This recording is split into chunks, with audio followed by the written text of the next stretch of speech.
નિરોગી કાયા એ જીવનની પ્રાથમિક જરૂરિયાત છે. એટલે જ કહેવાય છે કે પહેલું સુખ તે જાતે નર્યા.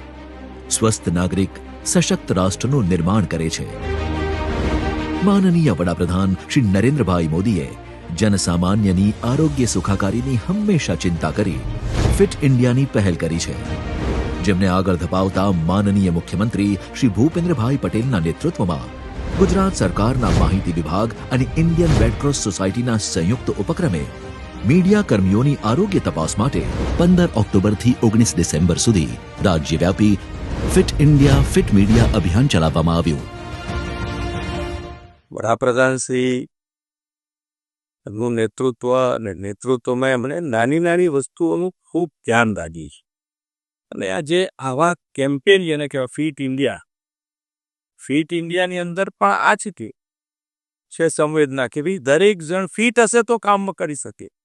પત્રકાર મિત્રો તો ખૂબ દોડતા હોય છે, એટલે એમનું સ્વાસ્થ્ય સારું રાખવા માટે આ કેમ્પ એક માહિતી ખાતા દ્વારા ખૂબ સારી પહેલ થઈ છે. તમારા બધાનો સાથ ને સહકાર મળશે તો આપણે આને રેગ્યુલર કરી કે ભાઈ દર 100 મહિને દર વર્ષે તારીખ આવે એટલે અમારું ચેકઅપ થઈ જ જાય પત્રકાર મિત્રોનું. સ્વાસ્થ્ય સારું હશે તો કોઈ પણ ધંધા, રોજગાર કે વ્યવસાયમાં આપણે ઉત્કૃષ્ટ પ્રદાન કરી શકીશું. પરંતુ વર્તમાન સ્ટ્રેસ અને અનિયમિતતા ભરેલી લાઇફસ્ટાઇલને કારણે આપણે સ્વાસ્થ્યની અવગણના કરીએ છીએ. મીડિયા લોકશાહીનો ચોથો અને મજબૂત સ્તંભ છે. લોકો સુધી ઝડપથી સમાચાર પહોંચાડવા માટે મીડિયા કર્મીઓ દિવસ રાત જોયા વગર દોડધામ કરે છે. ન્યૂઝરૂમ હોય કે ફિલ્ડ, ડેડલાઇન સાચવવાનો તણાવ મીડિયા કર્મીઓના સ્વાસ્થ્ય પર વિપરીત અસર કરે છે. લોક પ્રશ્નોને જાગૃત કરવા સતત પ્રયત્નશીલ અને સંઘર્ષશીલ રહેતા મીડિયા કર્મીઓ ક્યારેક આરોગ્યની સંભાળ રાખવાનું ચૂકી જતા હોય છે, જેને ધ્યાને રાખીને માહિતી અને પ્રસારણ સચિવ શ્રીમતી અવંતિકા સિંઘ તથા માહિતી નિયામક શ્રી KL બચાણીના માર્ગદર્શનમાં મીડિયા કર્મીઓ માટે શરૂ થયેલ રાજ્યવ્યાપી હેલ્થ સ્ક્રીનિંગ કાર્યક્રમનો લાભ મહત્તમ પત્રકારો અને મીડિયા કર્મીઓએ લીધો હતો.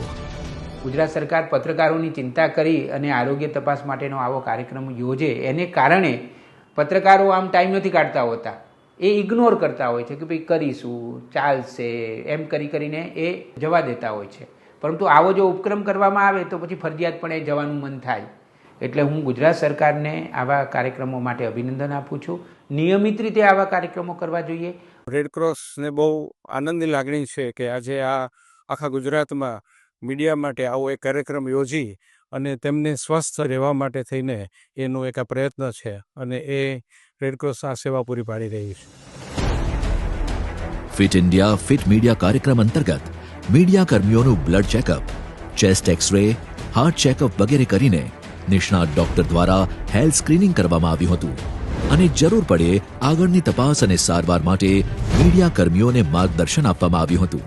ફિટ ઇન્ડિયા અને ફિટ મીડિયા જેવી એક યોજના મારા સાથી પત્રકાર મિત્રો માટે, સમગ્ર પત્રકાર આલમ માટે એમણે કરી. કારણ કે પત્રકારોનું જીવન જે છે એ બહુ જ અનિયમિત હોય છે અને જીવનશૈલી જે છે એમાં ક્યારે સવારે ઉઠે અને ક્યારે રાત્રે રોટલા ભેગા થાય એનું કંઈ ઠેકાણું હોતું નથી. ઘણા બધા સાથીઓને બ્રેઇન સ્ટ્રોક આવ્યા છે, હાર્ટ સ્ટ્રોક આવ્યા છે અને કેટલાક સાથીઓ મૃત્યુ પણ પામ્યા છે.